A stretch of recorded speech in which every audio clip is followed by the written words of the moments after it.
Okay, so the new DLC in JUTSU is finally out, and I'm of course talking about the 6-tail secret technique for range types. Today we're gonna be taking a close look at this ultimate, discussing whether or not I think it's worth to buy it, and afterwards I'm also going to show you a couple of cool builds that try to make the most out of this jutsu. Now, without any further ado, let's get into it.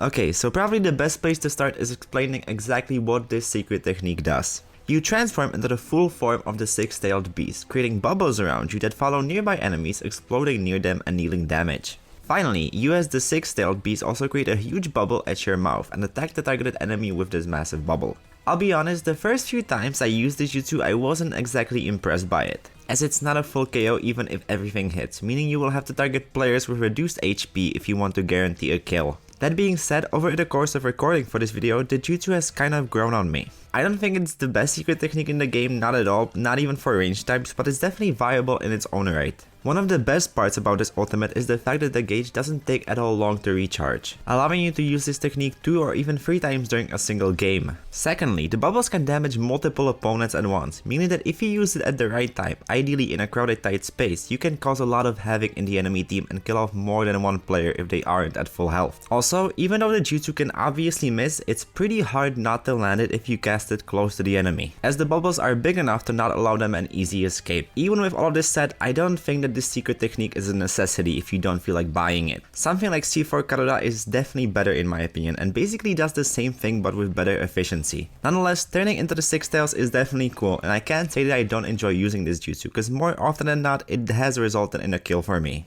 I would mainly stick to using this ultimate in something like base battle, as that's where you'll likely encounter multiple enemies bunched up together trying to get a base, and that's where this jutsu works the best. Not to mention, base battles usually tend to last the longest, and that will allow you to use the low gauge time to its full extent. Because sometimes in a shorter mode like combat battle, you might only get to use the ultimate once, like midway through. But your enemies will still get their more powerful secret techniques later on, so the low gauge time doesn't really help you all that much there. I should also mention that I did encounter a few glitches while using this jutsu, as sometimes, for whatever reason, it didn't activate even though it definitely should have. But hopefully this is just something that will soon get fixed. Okay, with all of that being said, let's look at the 2 builds I have for you guys that try to utilize this jutsu in the best way possible.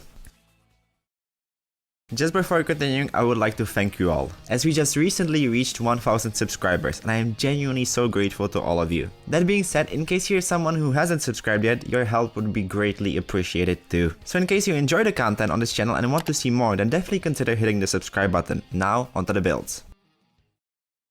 For our first build, we're going to be partnering up Majestic Destroyer Flame with Chikushoda. Both of these builds I'm going to be using the Crimson Star in, the third Kazekage puppet as well, and also this outfit to get the ultimate as many times as possible.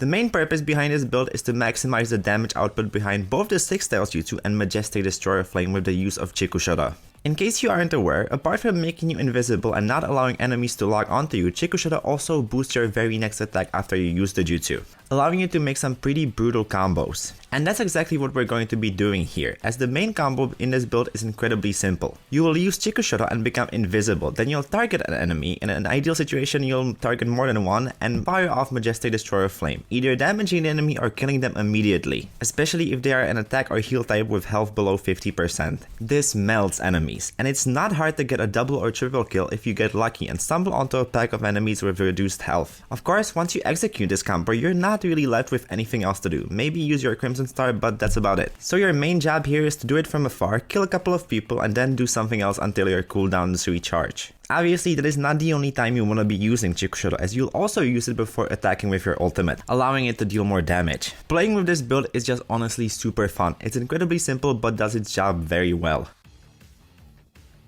For our second build, we're gonna be pairing up Iron Sand Unleashed with Temari's Wind Scythe Jutsu. The main idea here is to deal as much damage to as many people with these 2 jutsus before using our ultimate, as it's not a one-hit kill secret technique. And both of these jutsus do that very well. Iron Sand Unleashed is one of the biggest AoE attacks in the entire game, and the first projectile isn't at all hard to hit either. Not to mention, the spike explosion not only damages everyone caught by it, but also poisons them. On the other hand, wind type jutsu creates 4 little tornadoes that not only hang around for quite a while but also have a little bit of tracking on them. These two facts combined make it so that even if you use the jutsu at a bad time, it's still likely to catch someone and deal really decent damage. After you have successfully dealt enough damage with these two techniques, you will use your ultimate to finish the job. Obviously, this is all easier said than done, and things don't usually go exactly to plan. But trust me, it is not hard to deal damage to a lot of enemies at once using this build. Also, the third Kazekage puppet definitely helps out quite a bit here, with its strong attack projectiles that once again have the capability to poison the enemy. The same can be said about the Crimson Star, as catching someone with it deals massive damage, especially for just a ninja tool. This build once again probably works best in base battle, as battling for an objective is basically where all of these jutsu shine the most. It can definitely be used well in combat battle, but the action tends to be a little bit more spread out there. And that brings us to the conclusion of this video. As I said in my review, this is most definitely not an ultimate jutsu you need in order for your range build to be meta viable. Nonetheless, if you are an enjoyer of secret techniques with a short cooldown like me, then I think you'll like this one. It's probably the best in the range class if we're strictly talking about short cooldown ultimates. Plus, it's pretty cool turning into a tailed beast, so give this jutsu a try if you feel like it. Anyway, that's about it from me. Thank you all so much again for 1000 subscribers, and I will see you all next week. I got a pretty big video coming up, so stay tuned for that. Bye!